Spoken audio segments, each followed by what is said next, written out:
సోదరులకి ప్రత్యేకంగా తెలియజేస్తున్నాం. దేవుడు పనిచేసిన స్వార్థులందరికీ, అలాగే ఈ అమూల్యమైన కార్యక్రమాలని నిర్వహిస్తున్న రామేశ్వరంలో ఉన్న క్రీస్తు సంఘానికి పరిశుద్ధులందరికీ, అలాగే ఈ యొక్క స్థానిక సంఘాలని ఈ తరగతుల్ని ప్రోత్సహిస్తున్న స్వార్థులు దైవజనులకి సుదర్శనాన్ని ప్రత్యేకంగా తెలియజేస్తూ, క్రైస్తవులైన మన అందరం కూడా దేవునిని కీర్తించడం అనేది చాలా అవసరం. ఆయనకున్న గొప్పతనాన్ని లేకపోతే ఆయనకున్న కీర్తిని గానం చేయటం అనేది దేవుడు మనకిచ్చిన ఒక అవకాశం.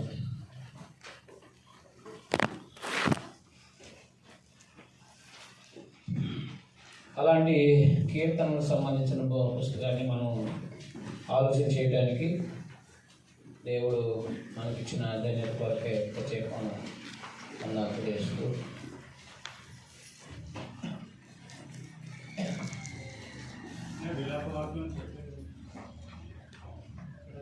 వాక్యాలు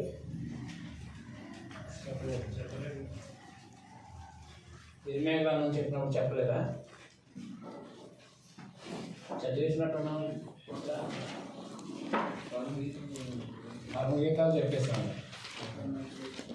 కర్మగీతాలు అయిపోయినాయి. సొలొమోను ఎప్పుడు రాజులు కాదు. సొలొమోన్ దగ్గరికి వచ్చేటప్పటికి ఆ విషయాలు మాట్లాడుతారు. ఇమే కాలంలో వాళ్ళు పనిచేశారు కాబట్టి అలా అయిపోయినారు. అయితే ఇలాగ గీతాలు పరిచయం చేయకుండా ఉన్నాం. యెరూషలేము నాశనమైనప్పుడు ఆయన విలపిస్తూ పాడిన గీతం, అది ఏడుస్తూ పాడిన గీతం, విలాప గీతాలు. పెద్దపాళ్ళు చెప్పినట్టున్నారు సార్. పెద్దపాళ్ళు పరమ గీతాలా? ఇక్కడ కూడా అయిపోయింది పరమగీతాలు అయిపోయాయండి. వాక్యాలు అవ్వకపోయింది. అది కూడా చూద్దాం, సాయంత్రానికి ఆలోచించండి ఎలా నోట్స్లో ఉంది. రాకోకుండా మాట్లాడదు.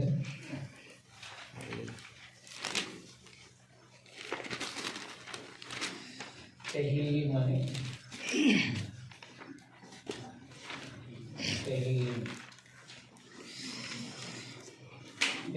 అంటే కీర్తనలో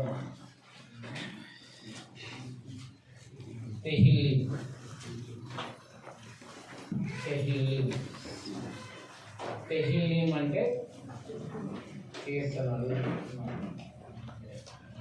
షిర్ అంటే పాట. షిర్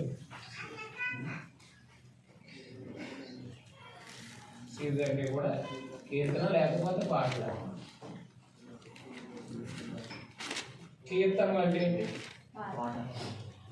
పాటలు అంటే ఏంటి? అంతేనా?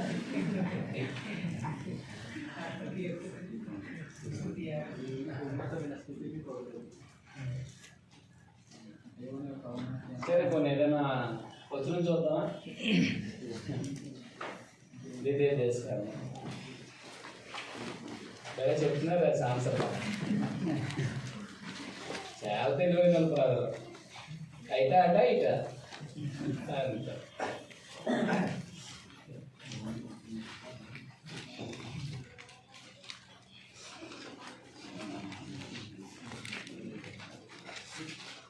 ఇదే దేశకాండంలో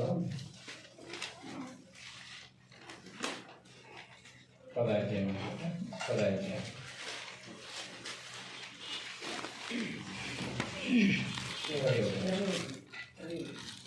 ఆయనే నీకు కీర్తనీయుడు. దేవుడే నీకు కీర్తనీయుడు. నువ్వు కనులారా చూచుండగా భీకరమైన గొప్ప కార్యాలని నీ కొరకు చేస్తున్న నీ దేవుడు ఆయనే. కాబట్టి ఆయనే నీకు కీర్తనీయుడు. కీర్తిని గానం చేయటం అన్నమాట. ఆయన కీర్తిని గానం చేయటం అన్నమాట. అర్థమైంది? కీర్తిని గానం చేయటం. అలాగే గీతములు అనే మాట కూడా వాడాడు కదా. గీతాలన్నీ కూడా పాడేవి.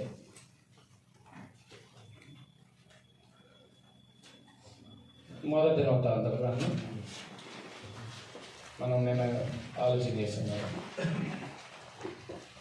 16 అధ్యాయమా 16 అధ్యాయం 42.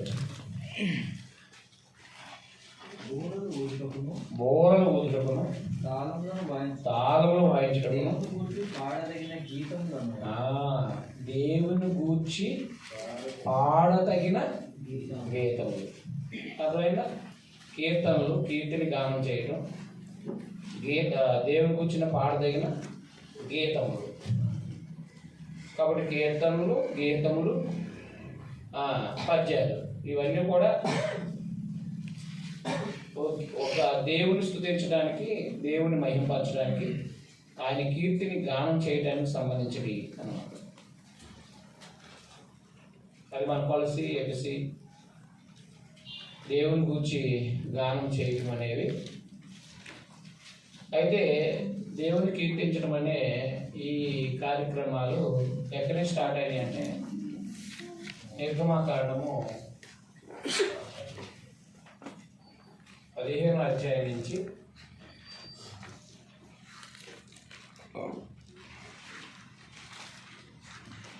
మలాకి గ్రంథం వరకు కూడా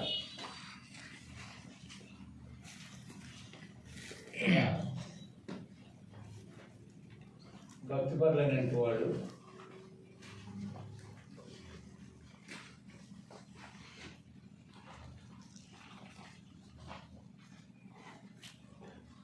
వారి జీవిత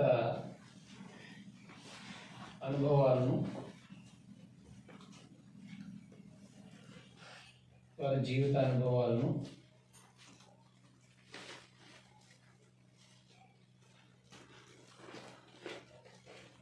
దేవుని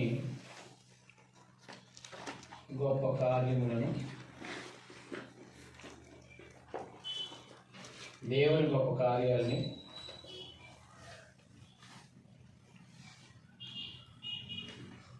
దేవుడు వారి ఆపదల్లో చేసిన సహాయము,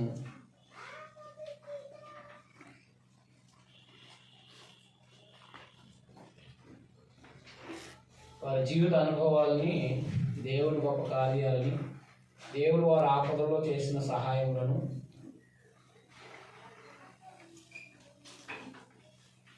దేవుడు వారికి చేసిన ఆపదలో సహాయమును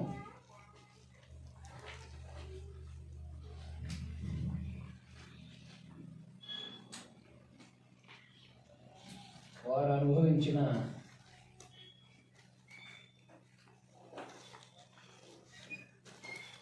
శ్రమలను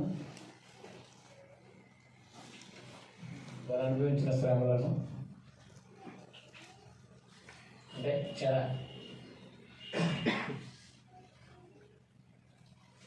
వారు అనిపించిన శ్రమను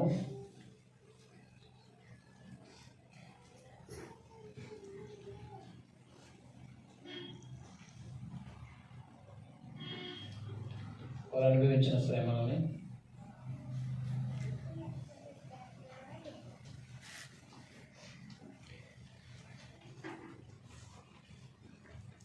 మెస్సియా ప్రవచనాలని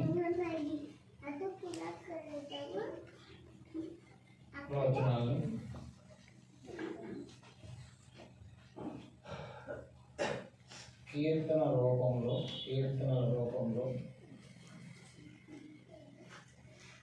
వెల్లడించారు.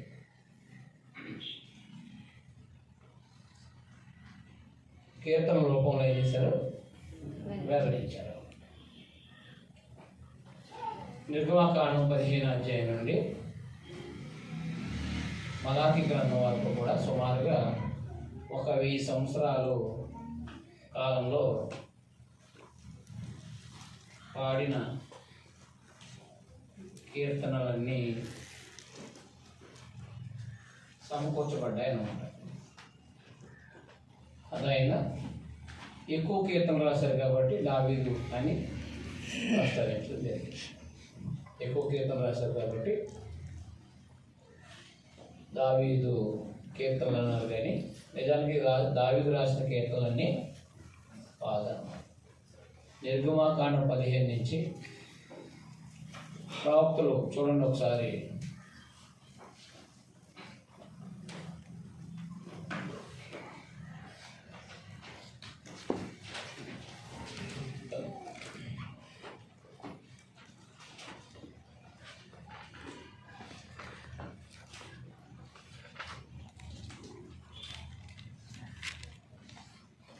హబక్కూకు 3వ అధ్యాయం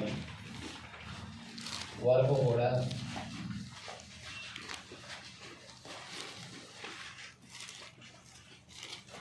హబక్కూకు 3వ అధ్యాయం వరకు కూడా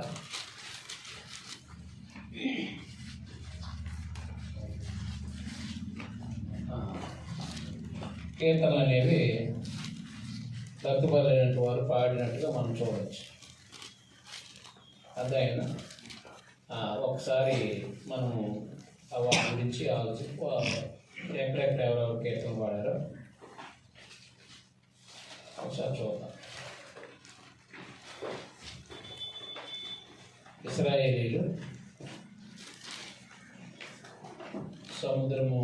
ఎర్ర సముద్రం నుండి దేవుడు విడిపించినప్పుడు దేవుణ్ణి మహింపరుస్తూ, దేవుని యొక్క శక్తిని మహింపరుస్తూ పాడిన కీర్తన మనకి నిర్గమాకాండం 14-15 అధ్యాయంలో ఆ కీర్తనాన్ని మనం చూడవచ్చు. అర్థమైందండి. అక్కడ పాడుతున్నాడు ఆయన. చూడండి 15 అధ్యాయం మొదలు. అప్పుడు మోషే ఇశ్రాయేలులో యెహోవాను గూర్చి ఈ కీర్తన పాడిరి. అదైనా కీర్తన పాడిరి.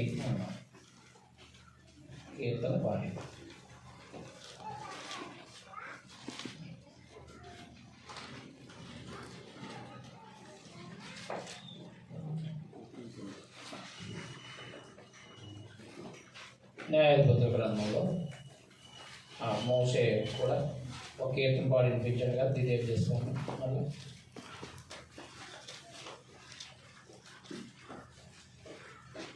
దిదేవి చేస్తాను.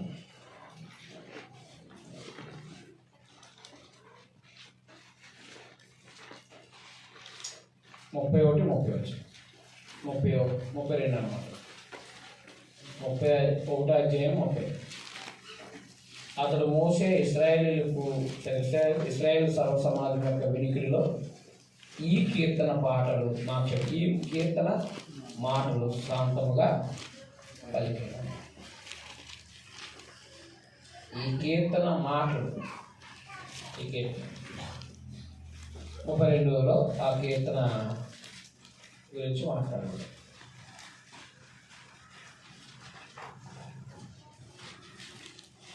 న్యాయాధిపతుల గ్రంథం 5వ అధ్యాయం.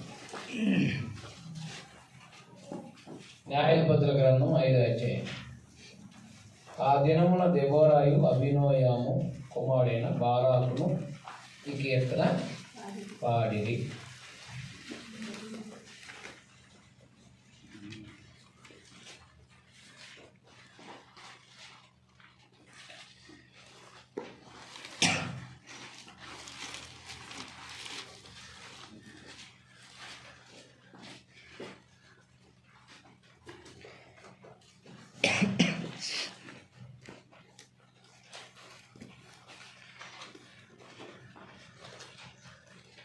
సమూయేలు 2వ గ్రంథం 1వ అధ్యాయం.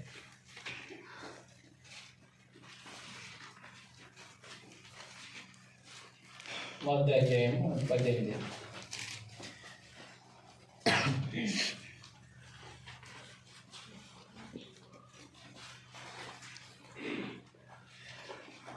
పదిహేడు 18 చదవండి, అండర్లైన్ చేసుకోండి. అంతటా ఏది ఆ, నీవు క్షేమముగా ఎందుకు సమయం 2వ గ్రంథం మొదటి అధ్యాయము 17-18 వచ్చిన యోధా వారికి అభ్యాసం చేయవలనని దావీదు సౌలును గూర్చి అతను కుమారుడైన యోనాతాను గూర్చి ధనుర్గీతం అదైనా అది ధనుర్గీతం. కాబట్టి ధనుర్గీతం ఒకటి చేసి దాన్ని బట్టి విలాపం సరిపోయింది. అదైనా వారి మీద కీర్తన పాడారనమాట.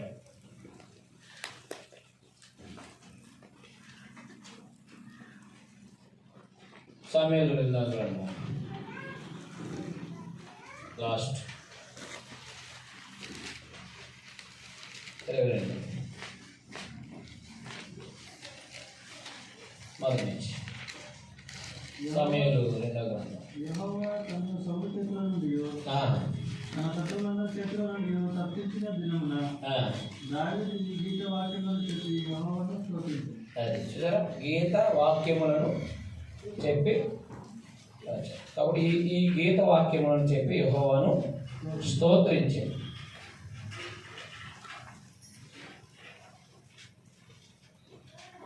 నాలుగో వచనం 22:4 చూడండి. కీర్తనీయుడైన యెహోవాకు నేను మొరపెట్టాను అవునా. కాబట్టి కీర్తనలు గీతములు గ్రహిస్తున్నారా? కీర్తనలైన గీతములైన పాడే వాటికి సంబంధించింది అన్నమాట.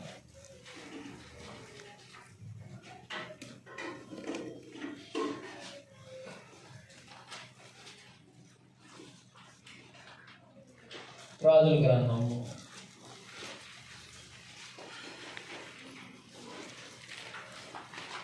రాజుల మొదటి గ్రంథం 4వ అధ్యాయం 32 వచ్చింది. అతడు 3000 సామెతలు చెప్పాడు. 1005 కీర్తనలు రచించాడు. అందులో కొన్ని కీర్తనలు ఉన్నాయి. ఇలా పరమగీతాల్లో కూడా అదొక గీతం అన్నమాట. అర్థమైందండి. సొలొమోను కూడా దావీదు ఎలాగ దేవుని కీర్తించాడో కీర్తన ద్వారా, అలాగే ఆయన కూడా సొలొమోను కూడా కీర్తనలు 5 కీర్తనలు ఉన్నాయి. ఆయన అన్నీ రాయలేదు కాబట్టి మనకి చెప్పడం జరిగింది.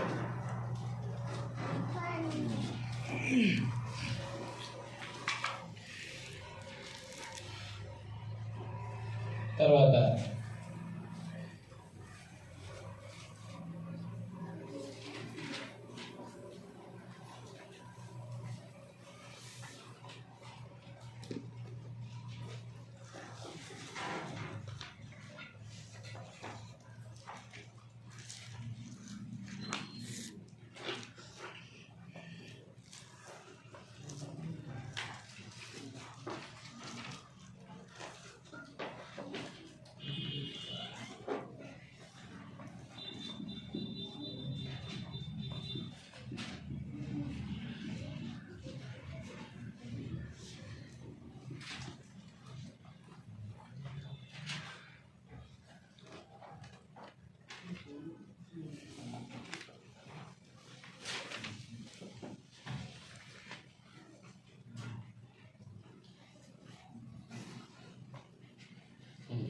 తర్వాత ఇశ్రాయేలీయులు తిరిగి వచ్చిన తర్వాత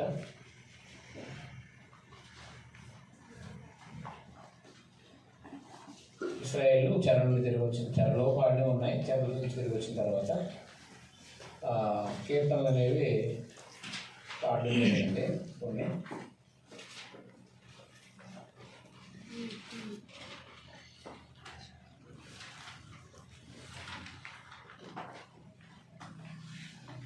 తర్వాత మనందరూ తెలుసు కదా విలాప గీతము, తర్వాత పరమ గీతము, అవి కూడా రాసుకోవచ్చు.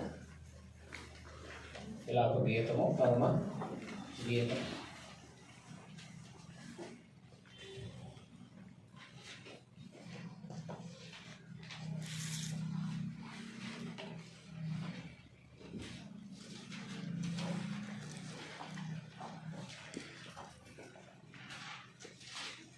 లఘు గీతం, పరమ గీతం, హబక్కూకు 3వ అధ్యాయము, పరమ గీతం. అంతకుముందు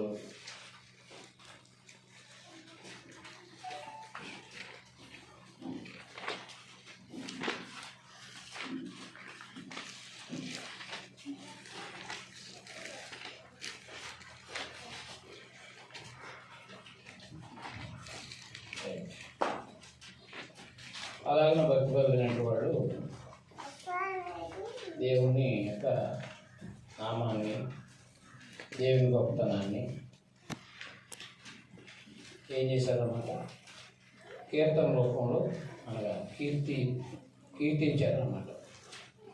అలాగే కీర్తించబడిన కీర్తనలన్నీ కూడా రాయబడ్డాయి. ఎవరెవరు ఎన్ని కీర్తనలు రాశారో ఒకసారి, ఎవరెవరు పాడారో ఒకసారి చూద్దాం. ఒకసారి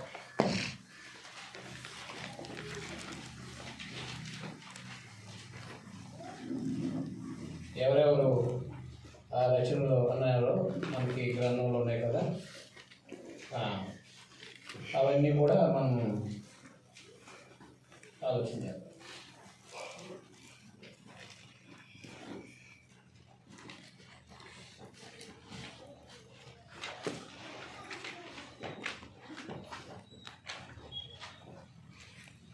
రాసుకో. దావీదు 73 కీర్తన.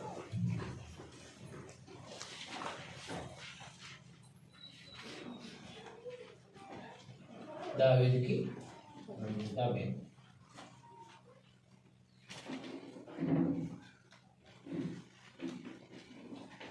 మోషే కూడా, మోషే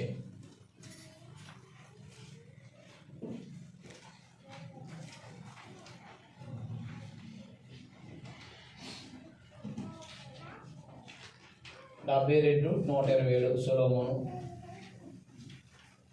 72వ కీర్తన, 127వ కీర్తన సొలొమోను. సొలొమోను పాడినవి అన్నమాట.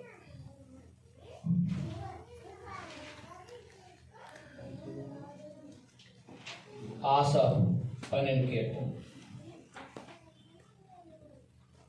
ఆసాఫు 12.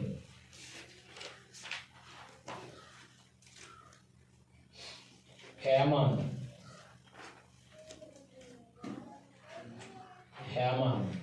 88వ కీర్తన.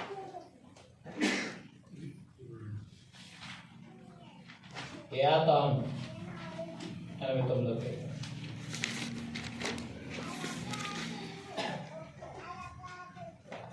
89వ కీర్తన. యాతాను.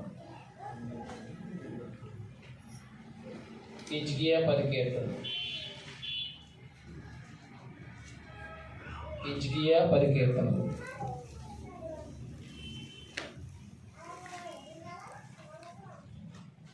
కోరహు కుమారులు 11 కీర్తనలు.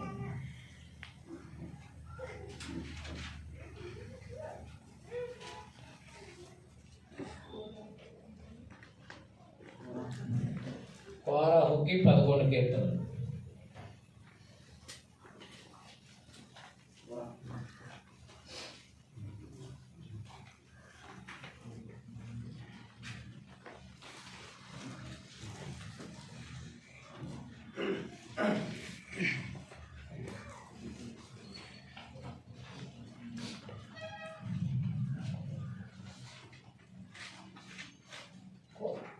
అదైనా కాబట్టి అంతమంది కీర్తనల్ని పాడారనమాట. ఆ పాడిన కీర్తనలన్నీ కూడా ఒక చోట సంకలనం చేసి, ఎజ్రా అయి ఉండొచ్చు, ఎవరైనా భక్తి అయి ఉండొచ్చు, ఆ పాడిన గీతాలన్నీ కూడా సంకలనం చేసి ఒక బుక్ కింద ఏర్పాటు చేశారు. అదైనా ఇశ్రాయేలు దేవుని ఆరాధించడంలో ఉపయోగించే కీర్తన అన్నమాట. వాళ్ళ ఆరాధనలో పాట పుస్తకం అన్నమాట. ఇశ్రాయేలు యొక్క దేవుని ఆరాధించడంలో ఉండే పాటల పుస్తకం అన్నమాట. పాట పుస్తకం. ఆ కీర్తనల్ని మనము దావీదు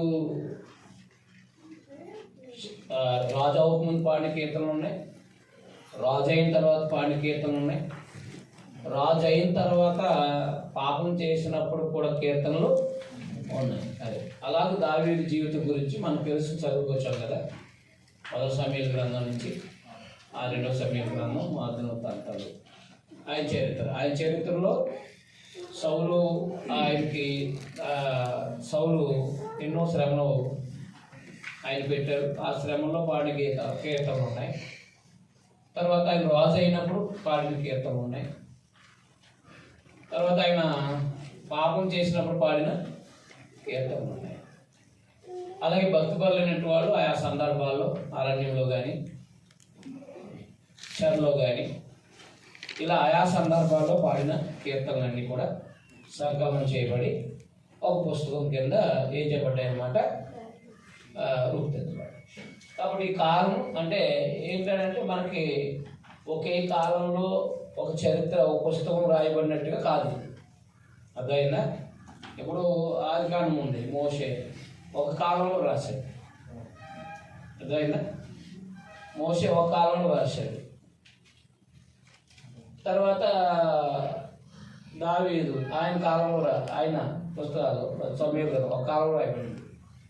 ఎజ్రా ఒక కాలంలో రాయబడింది. కానీ ఈ 150 కీర్తనలు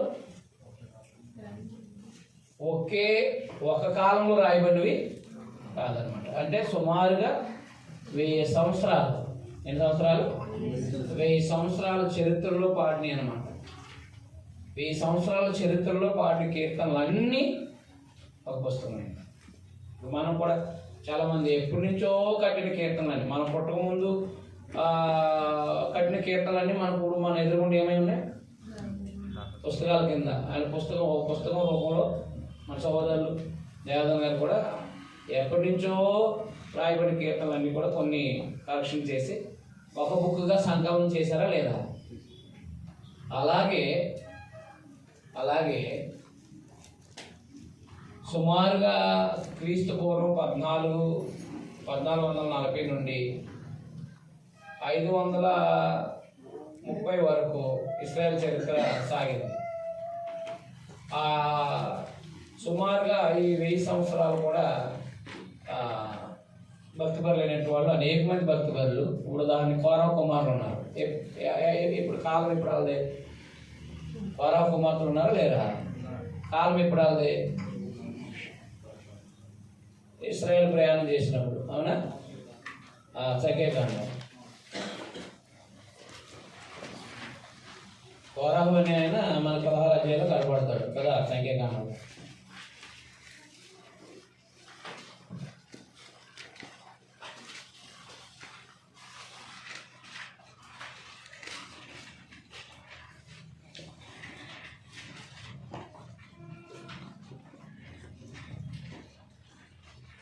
లెక్కలు పెట్టిన తర్వాత లెక్క పెట్టారు కదా 26 అధ్యాయంలో. రెండోసారి లెక్క పెట్టారు కదా.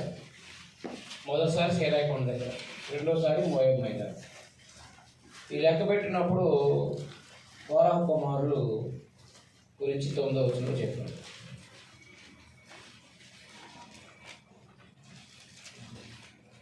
అవునా?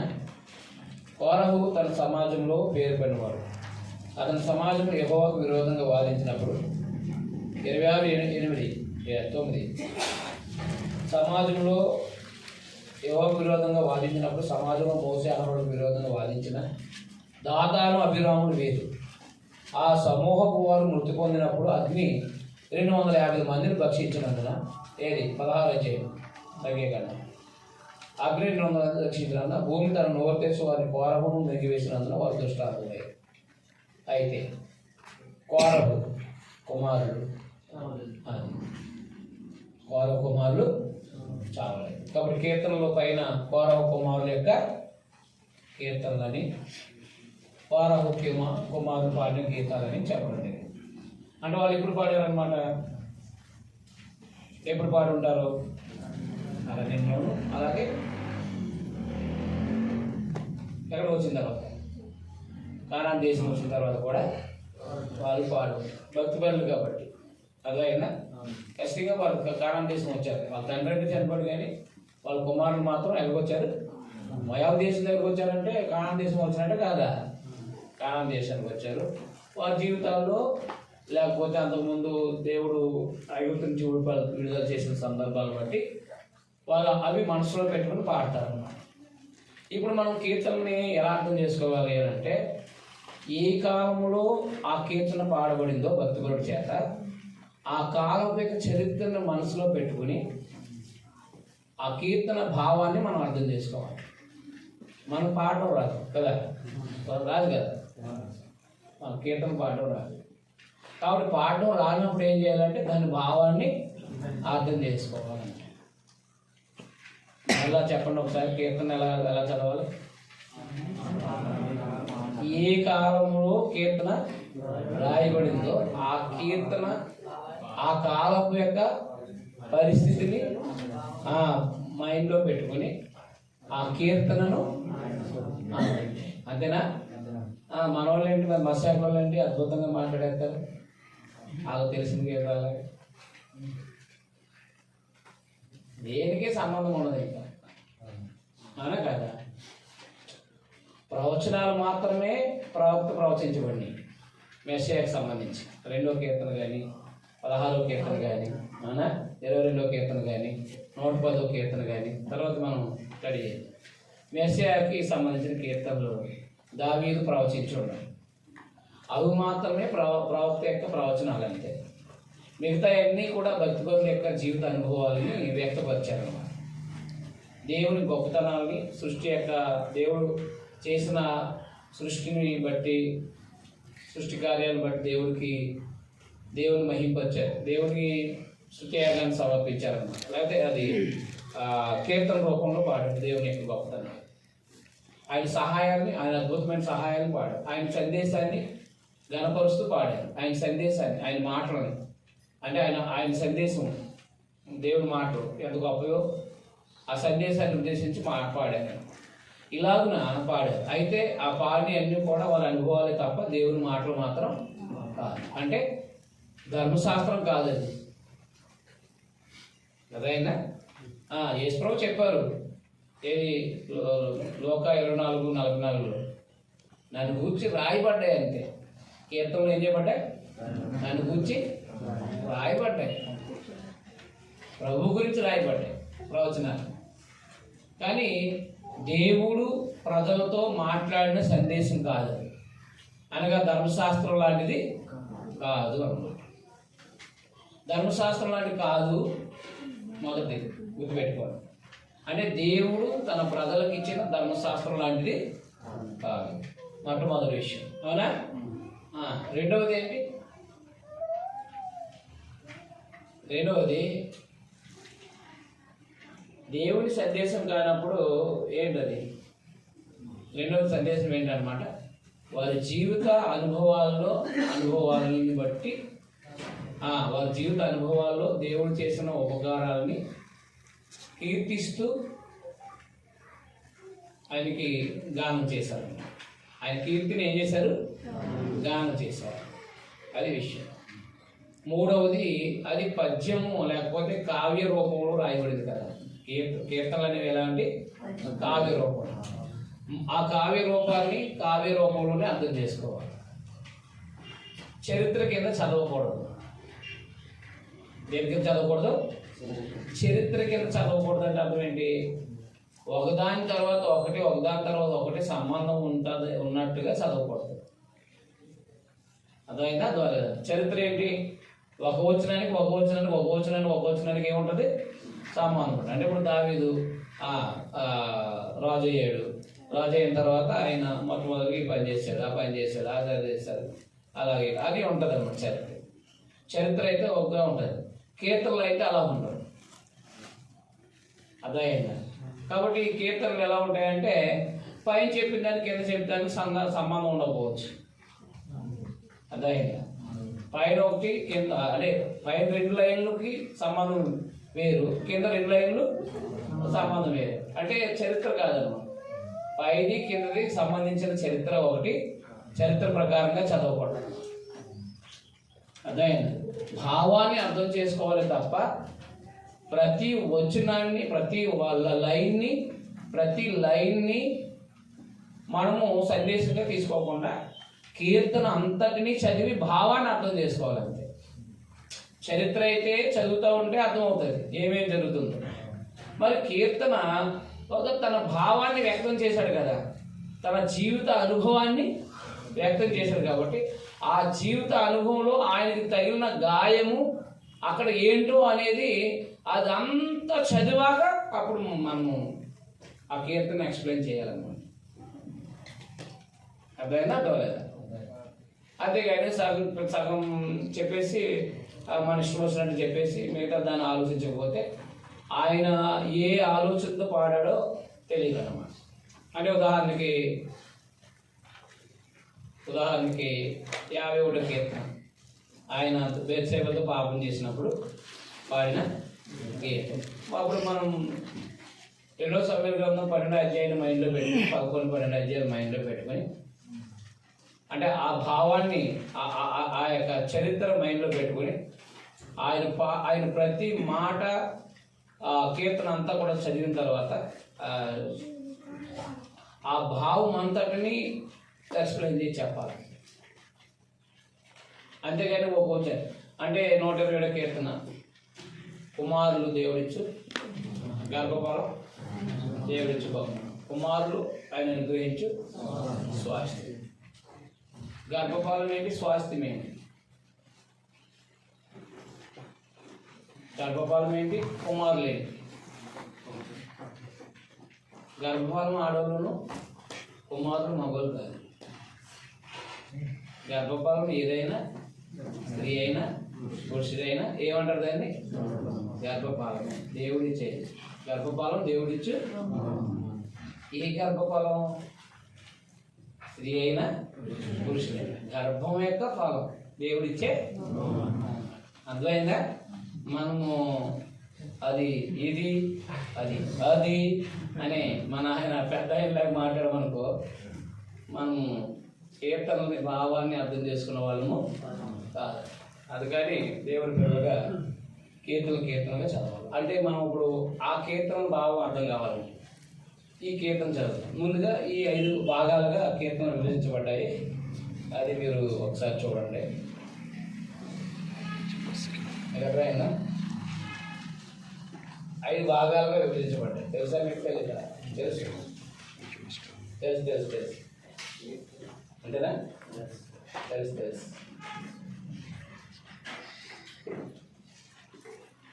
5 భాగాలుగా విభజించబడ్డాయి. 1-41 మొదటి భాగం, 1-41 మొదటి భాగం. అవునా? 1-41 మొదటి భాగం అయినప్పుడు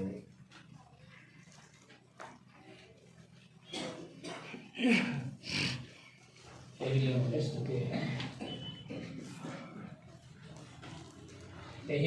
స్తుతి అని రాసుకోండి. మర్చిపోండి. తెహిల్యం అంటే ఎబ్రిలో స్తుతి.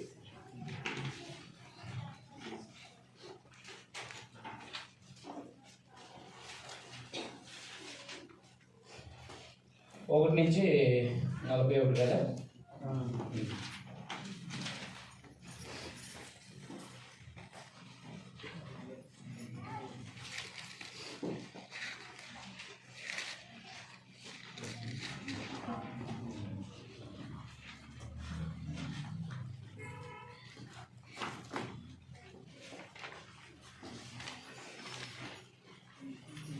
మనిషి దీవించబడిన స్థితి గురించి, పతనం గురించి చెప్పబడిన గీతాలన్నమాట.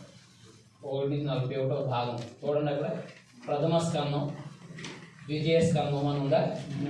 ఆ మొదటి అధ్యాయం మొదట్లో, అదే మొదటి అధ్యాయం మొదటి కీర్తనలో ప్రథమ స్కందం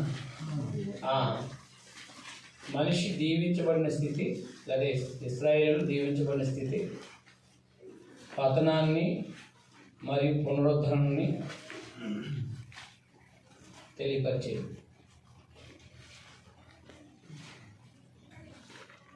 ఇశ్రాయేలు అదే దీవించబడిన స్థితిని, వారి పతనము మరియు పునరుద్ధరణకు సంబంధించిన విషయాలను తెలియపరిచేది.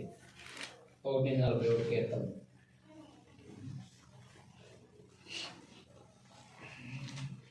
తర్వాత 42 నుంచి 72 ద్వితీయ స్కందం. 42 నుంచి 72 చూసుకోండి, కీర్తన పుస్తకం కూడా చూసుకుని మరి అండర్లైన్ చేసుకోవాలి. 42 నుంచి 72, 42 నుంచి 72 ద్వితీయ స్కందం కదా అది. ఇశ్రాయేల్ యొక్క నాశనము, విమోచన మరియు విమోచన మెస్సియాను గురించి మాట్లాడుతున్నాడు. ఇశ్రాయేల్ యొక్క నాశనము, విమోచన మరియు విమోచకుడైన క్రీస్తుని గురించి ప్రవచనం క్రీస్తుని గురించిన ప్రవచనం క్రీస్తుని గురించి తెలియపరుస్తుంది. ఇశ్రాయేల్ యొక్క నాశనము, విమోచన, అలాగే ఇశ్రాయేల్ విమోచకుడైన మెస్సియాను గురించిన తెలియపరుస్తుంది. తృతీయ స్కందం 73 నుంచి 89. తృతీయ స్కందం అంటే మీరు 3వ భాగం అని రాస్తారు. తృతీయ స్కందం 73 నుంచి 89 వరకు.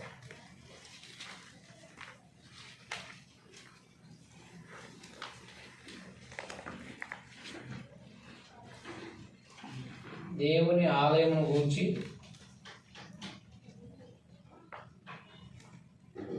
దాని ప్రాముఖ్యతను గూర్చి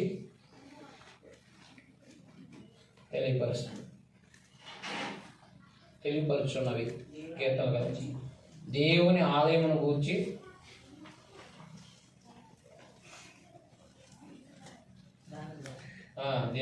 దేవుని ఆలయాన్ని గూర్చి దాని ప్రాముఖ్యతను గూర్చి ఇశ్రాయేలుకి తెలియపరుస్తున్నవి.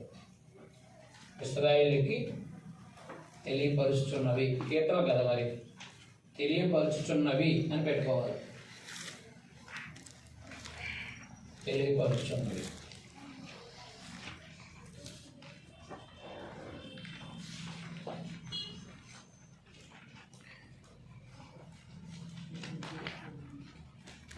తృతీయ స్కందం తర్వాత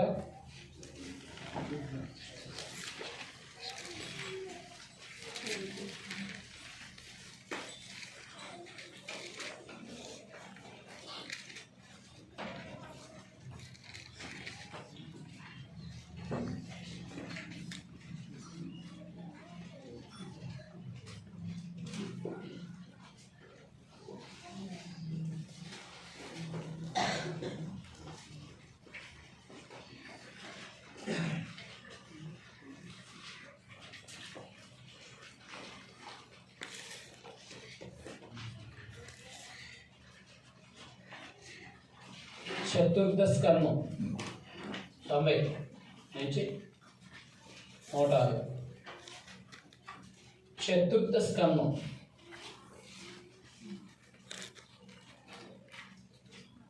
అంటే 4వ భాగం అని రాసుకోండి. 4వ భాగం చతుర్థ స్కందం.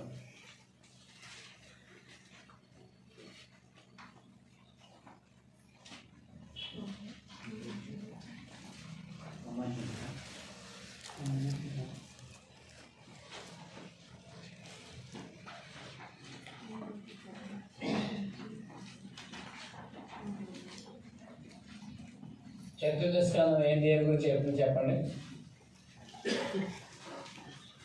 చెర నుంచి విడుదల పొందిన వారి విమోచన గీతాల గురించి మాట్లాడండి.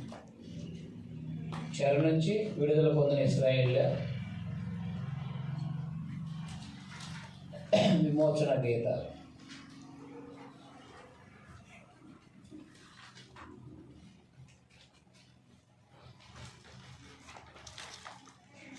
వారి దీవెనల గురించి మాట్లాడు.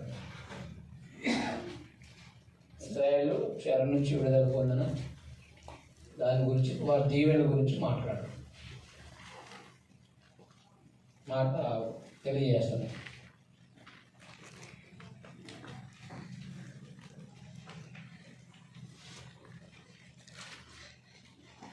నూట 7 పంచమ స్కందం 107 నుంచి 150. దేవుని వాక్యమును స్తుతిస్తుంది.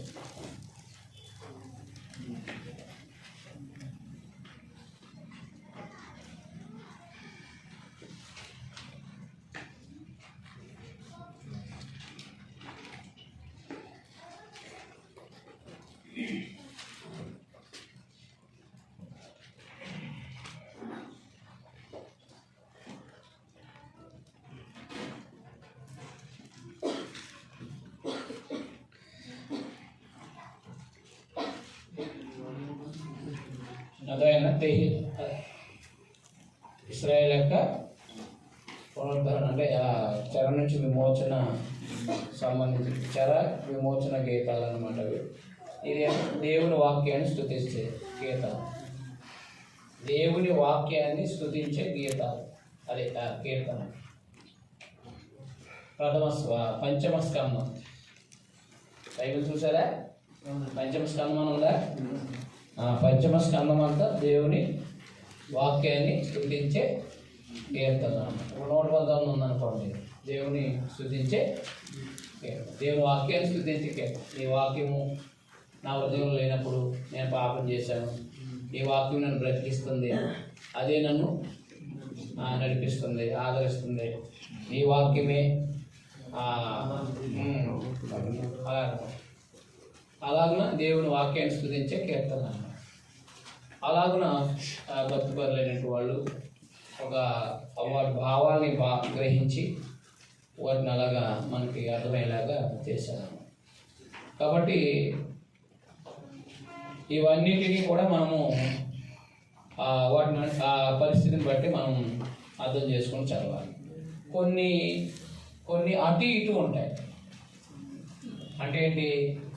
కొన్ని గీతాలు ఇప్పుడు చూడండి, మన పాటలో కీర్తన పుస్తకంలో దేవుని గూర్చిన కీర్తనలు, క్రీస్తుని గూర్చిన కీర్తనలు, నిరీక్షణ సంబంధించిన గీతాలు, హెచ్చరిక గీతాలు, అలాగే ఇశ్రాయేల్ జీవితాల్లో వాళ్ళకి చరిత్ర అంతా తెలుసు కదా, మనం చదువుకొచ్చేసాం కదా. ఇప్పుడు మీకు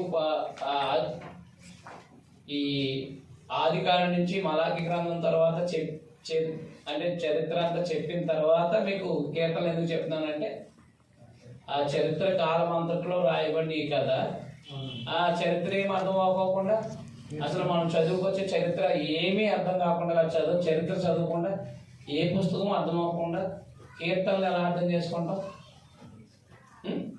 అందుకనే ఆదికాండం నుంచి మలాకి గ్రంథం అయిన తర్వాత కీర్తనల్ని చెప్పడం లేదు. అది చదువుతున్నప్పుడు ఇది ఆలోచన చేయండి అని అంటాకి ఉంటుంది మేము, అవునా? ఒకసారి 137 కీర్తన మీకు అవగాహన కలిగించండి. తెహిల్లీం అంటే స్తుతి, మర్చిపోకండి. నేను షిర్ అంటే కీర్తన, షిర్ అంటే కీర్తన, హీబ్రూలో షిర్ అంటే కీర్తన, తెహిల్లీం అంటే స్తుతి, అంటే స్తుతుల పుస్తకం అన్నమాట, స్తుతించడం, స్తుతి.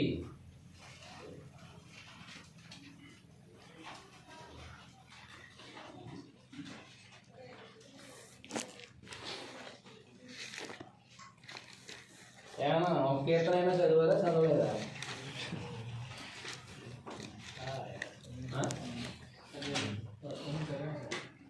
పొద్దున చదివారా, పాడారా?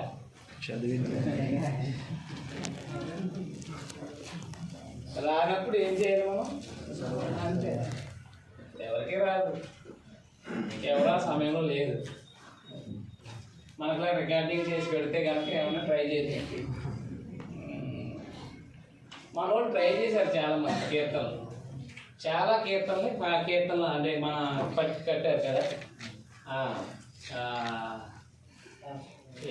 యెహోవా నీ నామము అనేది కానీ, తర్వాత ఈ నేను నా కాళ్ళను లేడి కాళ్ళగా చేయమని, తర్వాత కొండలు తట్టు వాళ్ళు ఎత్తుచున్నాను అనే కీర్తనలు, ఇలా ఎన్నో కీర్తనలు అందులో వచ్చి పాడారు. కొంత భావాలు తీసుకోగలిగారు అన్నమాట. చదవండి 137 కీర్తన. అంటే మీకు అర్థమైపోవాలంటే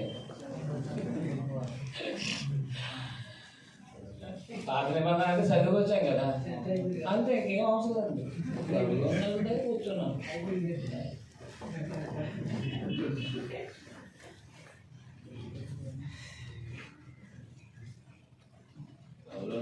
కూర్చున్నాం. చూసారా చరిత్ర ఎలాగ అర్థమైంది?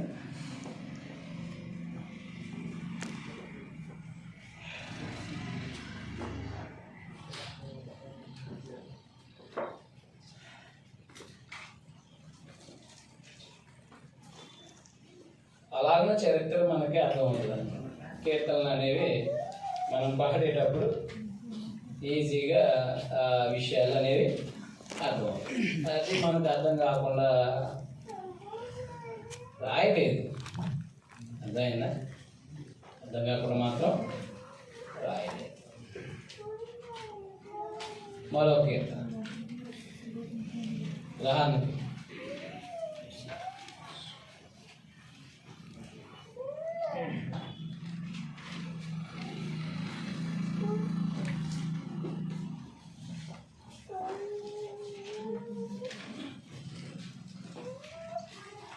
నూట 5వ కీర్తన.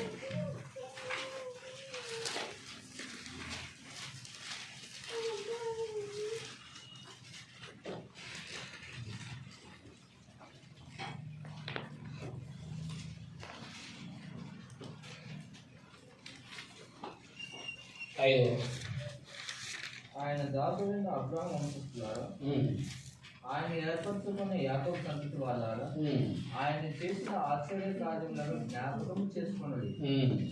ఆయన చేసిన సూచక్రియలను, ఆయన నోటి తీర్పులను జ్ఞాపకం చేసుకున్నది. ఆయన మన దేవుడికి యెహోవా. ఆయన తీర్పులు భూమి అంతా జరుగుతున్నది. తాను సెలవిచ్చిన మాటలను 1000 తరముల వరకు, అబ్రహాముతో తాను చేసిన నిబంధనను, ఇస్సాకుతో తాను చేసిన ప్రమాణమును నిత్యము ఆయన జ్ఞాపకం చేసుకున్నాము. అర్థమైందా? కాబట్టి అబ్రహాముని, ఇస్సాకుని, అవునా, తర్వాత యోసేపుని ఇలా అందరం జ్ఞాపకం చేశారంటే అధికారం జ్ఞాపకం వస్తుందా రాదా? మరి కీర్తన చదువుతున్నప్పుడు ఏమన్నా అర్థం కాని ఏమన్నా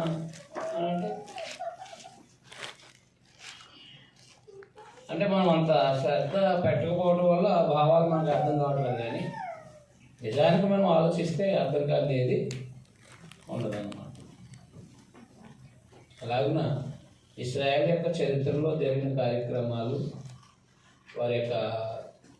వారు జయించిన పరిస్థితులు, వారి జీవితాల్లో అనుభవించిన శ్రమలు, బాధలు, అర్థమైందా, ఇవన్నిటినీ వారి విమోచన గీతాలు, వారి విడుదల గీతాలు, వారి యొక్క శ్రమలు, వ్యక్తిగతమైన భక్తిపరుల యొక్క వ్యక్తిగతమైన శ్రమలు, అర్థమైందా.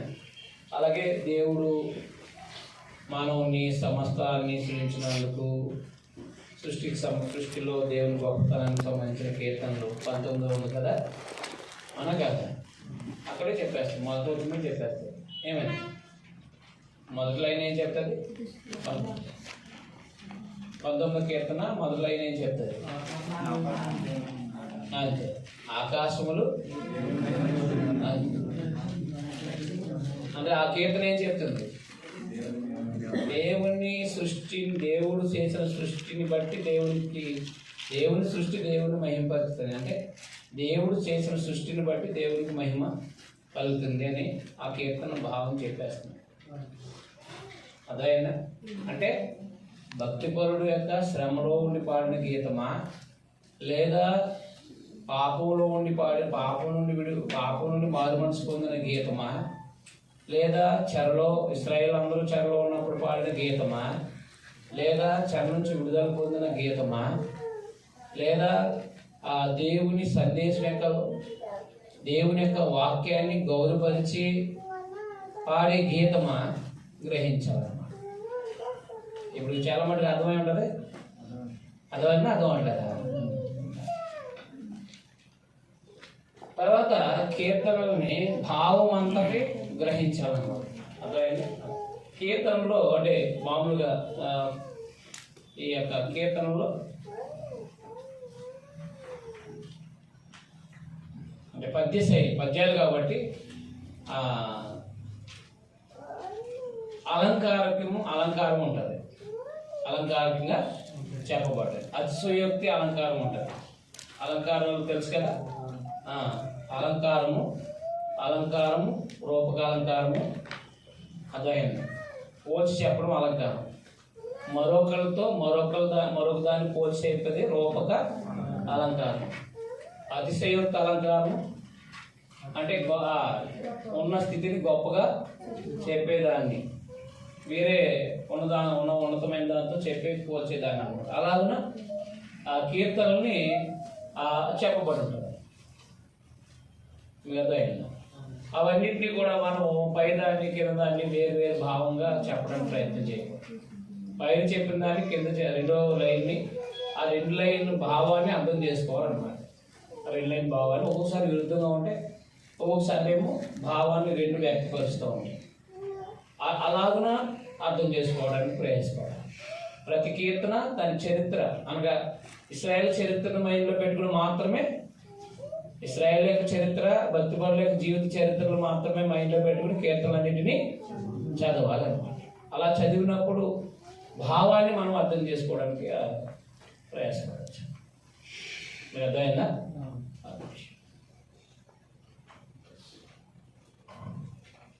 కాబట్టి అలా చదివితే అర్థమైపోద్ది కదా. ఇంక చదవండి అంతే. ఏమంటారు? అలా చదివితే సరిపోద్ది కదా. కాబట్టి ఇందులో ఏమున్నాయంటే అన్నీ, అంటే ఒక కీర్తనలో మనము విభజన చేసుకుంటే స్తుతి కీర్తనలు ఉన్నాయి, విలాప గీతాలు ఉన్నాయి, ఉన్నాయి. కానీ అందులోనే మళ్ళా కృతజ్ఞతా కీర్తనలు ఉన్నాయి. ఉన్నా కానీ అందులో మళ్ళీ మరో విషయం కూడా ఉంటుంది. అందుకని కంప్లీట్గా స్తుతి గీతమే, కంప్లీట్గా విలాప గీతమే, కంప్లీట్గా శ్రమల గీతమే, అదే శ్రమలు అనుభవిస్తున్న గీతమే కీర్తనే అని చెప్పడానికి అవకాశం ఉండదు. అంటే ఈ కీర్తన ఫలానా అని కంప్లీట్గా చెప్పడానికి ఉండదు. అదైనా అదోనైనా. అయితే కీర్తనలు రకాలు అనేవి మీరు రాసుకోండి అంతే. అవన్నీ కూడా అవి కాదు, ఏవి చెప్పినవన్నీ అన్నీ అందులో ఉంటాయనేది కాదు. అదైనా చెప్పినవన్నీ కూడా అందులో ఉంటాయని కాదు.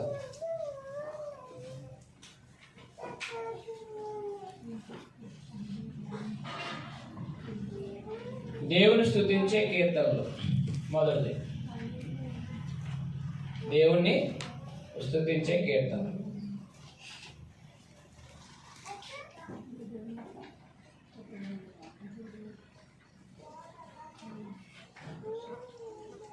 దేవుని స్తుతించమని ఇతరులను హెచ్చరించే కీర్తనలు.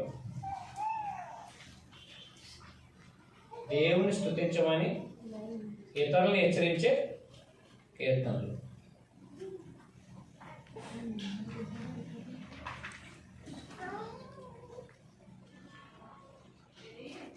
దేవుని గొప్పతనాన్ని మంచిని తెలియచేసే కీర్తనలు. దేవుని యొక్క గొప్పతనాన్ని మంచితనాన్ని తెలియజేసే కీర్తనలు.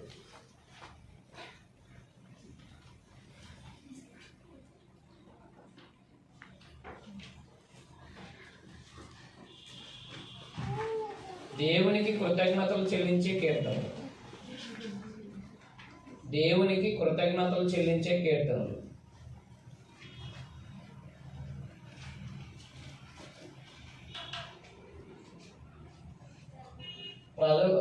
భక్తిపరులు ఆపదలో ఉండిన పాడిన గీతాలు, కీర్తనలు.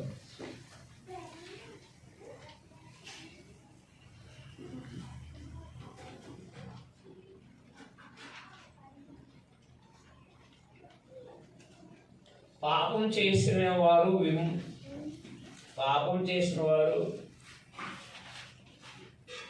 మారు మనసు పొందిన పాడిన గీతాలు, కీర్తనలు.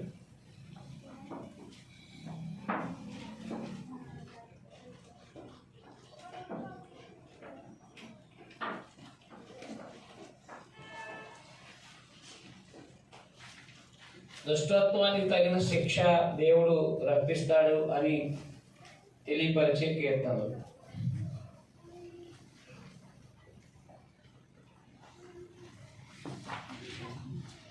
దుష్టత్వాన్ని శిక్షిస్తాడని దుష్టత్వాన్ని దేవుడు శిక్షిస్తాడని తెలియపరిచే కీర్తనలు.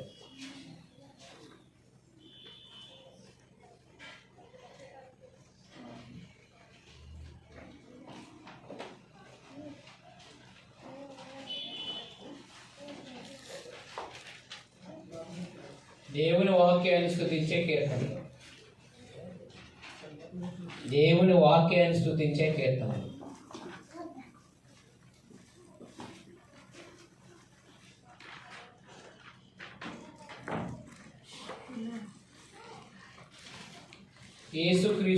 యేసుక్రీస్తుని గురించి ప్రవచించిన యేసుక్రీస్తుని గురించి ప్రవచించబడిన గీత అవి రాసుకోండి. 2:8, 16, 22, 40, 41, 45, 68, 69, 89, 102, 110, 118. 2, 8, 16, 22, 40, 41, 45, 68, 69, 89, 102, 110, 118.